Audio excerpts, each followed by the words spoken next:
Hey guys, Coach here. Hey, thanks for taking a few minutes and joining me. Hey, this week we are going to do something just a little different, change it up just a bit.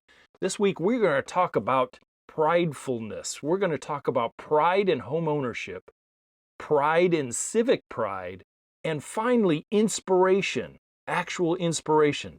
Hey, what you're looking at right now is my backyard, or actually our backyard. Maestro was there too, and she did help quite a bit. But I look fondly back on this landscape, this obviously being the backyard, and where did all the inspiration, where did the desire and drive to bring something to life like this come about? You got to get inspired in order for something to actually materialize. And that's what we're diving into today. We are diving into where does it come from? You know, we just don't pull it out of our butts. We actually think about it, give it some thought, design stuff up. So let's talk about civic pride. What draws people to your neck of the woods? We'll look at these examples that we have found. One thing that we have found as a dying art form is Main Street Americana. Well, I had to go over the border to actually find it. To have a big promenade down Main Street in New Brunswick, Canada, and a very good example of civic pride. They cared enough to build this and to draw people to Main Street. And let me tell you, there was the draw. Not just the falls that you saw moments ago, but also the promenade and the Main Street area here. This, I think, is a dying art form in many, many cities across not only the US, but probably around the globe. Now, I'd really love to engage you guys here and let me know via comments, what does your Main Street look like? What did it look like at one time, and does it still exist? Email me at youryardcoach@gmail.com and let me know exactly what it still looks like. I can remember decades ago when I was a young guy. Yeah, Hayward, California just never looked like this. We had some parks here and there, yes, but we didn't have something that drew you into, Main Street, the downtown area. The city that I last lived in Northern California, they tried, and honestly, I think they did a horrible job to a certain degree. I mean, sycamores is a street tree, come on. And then their cobblestone streets that started to get rumpled because it was not put in correctly and had way too much heavy equipment on them, but they tried anyway. So, what about your civic pride? What about your pride as a homeowner? Look out front right now. Look out back. What does it say to you? How does your landscape speak to you? I would really like to know.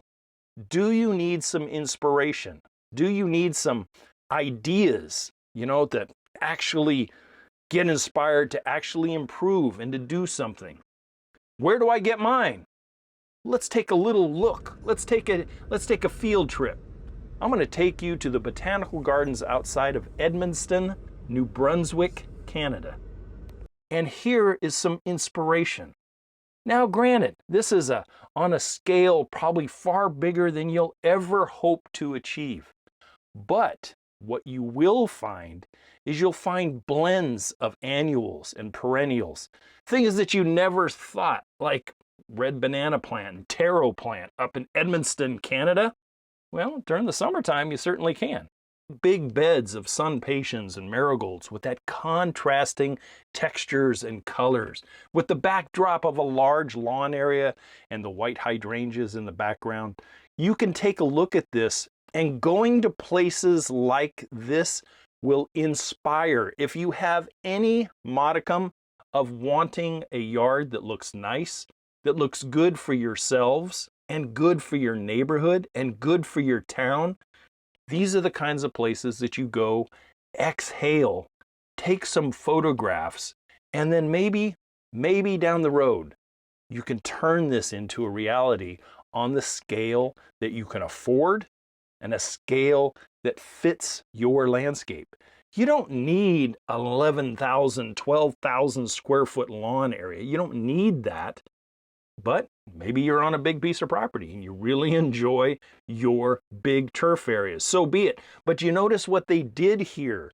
They island the places. They island corners and stuff in and around turf areas. And they have sitting areas. But look at the contrast in textures here between that big black taro, the Victoria salvia in front, some gerbera down in there that's just starting to bloom, and some of the Dusty Miller.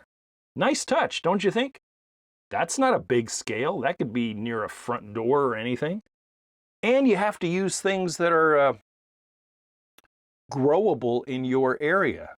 And during the summertime, unless you're at the freaking North Pole, and even then during June and July, you could still grow things. But take a look at this. You know, as I walk down these paths and stuff, I am in awe, and I am in my nirvana to see this shade garden that was here. You know, dappled sunlight. We didn't have a real bright day that day. It was kind of cloudy. But look at some of the perennials and some of the natives that they've mixed in here. A combination of peonies, you know, and lungwort. Lawn alternatives like that pachysandra there to your left. Big containers. Doesn't it just invite the viewer to walk down the path and look up in the trees and see the difference between, you know, herbaceous perennials like the hosta and then the dwarf cedars, these maidenhair five-fingered ferns. It's used in such a fashion that you go, aha. And then there's always the focal points. The focal points in big places like this. And generally, no other focal point can draw somebody towards than a water feature. And then they had huge baskets of cascading. I think this is Plectranthus. You know, you can have this kind of stuff in your yard. And if whimsy is something that you like, take a look at the ostrich, you know, a basket butt. But it has a very good touch to it. It's not gaudy necessarily. And then back to the water features. Now, you're not going to have big pavilions necessarily like this thing, but you might have a little patio cover, and you might have a nice sounding water feature, a pondless waterfall or a three-tiered fountain or something. But places like this draw you in, and that's the whole purpose. Does your landscape draw you in? Does it draw in a visitor, a guest at your home, that they want to go out and they want to sit, they want to enjoy your surroundings? The value in that is almost immeasurable. And the use of things like ornamental grasses and native grasses here on this man-made creek bed that flowed out of that big fountain pond that you just saw. Some of this is native right along the edges, and some is obviously ornamental and planted. But does your landscape offer refuge? Refuge for some of the local fauna that's around your area. I know the pondless waterfall that we had at Weed Patch Ranch definitely brought in a few of these guys. Brought in birds by the dozens, hummingbirds, blue jays, all kinds of birds came in and bathed in the creek and bathed in the slated fountain that we had out front.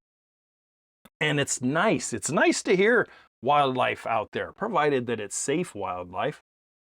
And it's very, very, I don't know, satisfying to me when something like this is created by your own hands, or maybe you had somebody do it, but then you get to enjoy it. You can have whimsy again with a simple bag, an 80-pound bag of Quikrete, and then you can make stepping stones like this and engage the kids into painting them up and stuff. Those kinds of things are very, very important, and it's how you really bond to the land that you've paid so much for. If you're super lucky, you're on a rural piece of property, and you have something like this naturally cascading down through your property, accentuate it. Create sitting areas. Create areas of interest. Trails that go to it and come away from it. And then get creative with Adirondack chairs and other things of furniture. I was very impressed with some of the scenes that they made with these chairs. You know, water in the front, sky in the back on a chair. And it's a simple craft. It's a weekend or maybe a couple of weeks taking your time. Now, here's something that I really liked. I love hanging color, I always have. But if you guys like birch trees, which I'm going to share with you a couple surprises in the weeks to come, look at these Parkland pillars off to your left. You know, full size, 40 feet by about 7 or 8. Beautiful birch trees, great fall color, beautiful white bark, and they're not as big as the Europeans. And then you get into a little bit of fun. I know, I'm a ham and I'm a clown, but hey, you know, these guys roamed our continent native for a long time.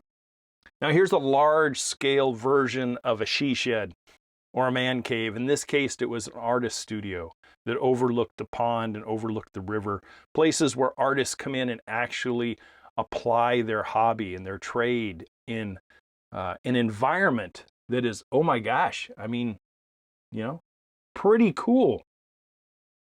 And here's the botanical version of Stonehenge, I guess. This was all meant for northern light viewing and all kinds of stuff. You can look this up.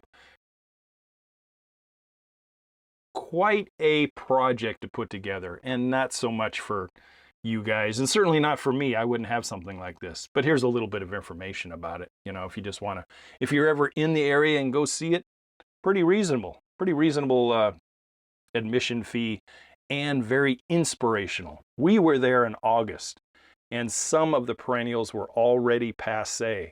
If we backed it up about a month, it would have even been more spectacular. But still, I mean, take a look at it. Some parts are edible, you know. Yule Gibbons said, nasturtium flowers in a salad and stuff like that. Also with a few of the begonias and other things that are in here. Understand that this is something that is scalable to what you have, what you want to create, what makes you happy. You know, water for me, water is one of the biggest attractions that you can have in a landscape. It's kind of a luxury, but it's still a necessity, and you can make it whatever size you want. I don't expect everybody to have something like this in their front yard or backyard. I mean, come on. This is a very large commercial build. It really is. But, hey, it can inspire you to go make something small, like a small pondless waterfall that maybe is only 24 inches high, but it still has sound, and in your small yard, it would resonate throughout the whole backyard. Or maybe you just want to have a recirculating closed system pond and have a couple little fish in it if you want, attract some frogs if you want, or just some place that you can go out and repose yourself after a busy day and put your feet up, have something to drink, look around at some of your efforts compared to your efforts at work, go home and enjoy something like these guys. And I'll tell you what, coming from a couple of very stressful careers, it's nice. It's nice to go out there and enjoy what you've created, what you've paid so much money for. And I guarantee you, these kinds of efforts resonate out. Like someone dropped a stone in a pond, resonate out to the rest of the neighborhood, and how people will copy and will compliment. Plain and simple. What does your driveway entry look like? Does your driveway entry look something like this? Or could it look something like this? Scaled to, you know, what you have? Of course it could. There's all kinds of things, and we're only limited by our imagination and our creativity. Now our field trip's going to take us from Eastern Canada. Let's fast forward all the way out to Spokane, Washington, and let's take a look at Manitou Park. Here's another botanical garden that we really enjoyed walking through and immersing ourselves in. Greenhouses, tropicals, subtropicals, perennials outside, things that could grow on a patio in the summertime or in a bright sunny window on a cold winter's day, things that go in the sun and things that go in the shade like these clivia. I mean, you don't see them that often. Finding inspiration like that and seeing things of Like, I like hydrangeas. What kind of hydrangeas could I have? And go out and see multiple varieties of them and what they look like when they're mature. Playing around with beautiful summer coleus, one of the most beautiful plants that are out there. And as long as you trim off the flower, they just keep producing those beautiful leaves. Cascading stone walls and spillers and fillers that I talk so much about when you're talking about rock wall, retaining wall plantings. You know, these are living proof that things actually are used that way. Look at the snow in summer that's cascading over this stone wall. It's gorgeous. You know, in the wintertime, would I probably prune it back a little hard and let it come back fresh? Yes. But look at down this hillside. This is what I speak about all the time when I'm talking about hillside plantings, retaining wall plantings, boulder uses, all those things. It's actually in action here.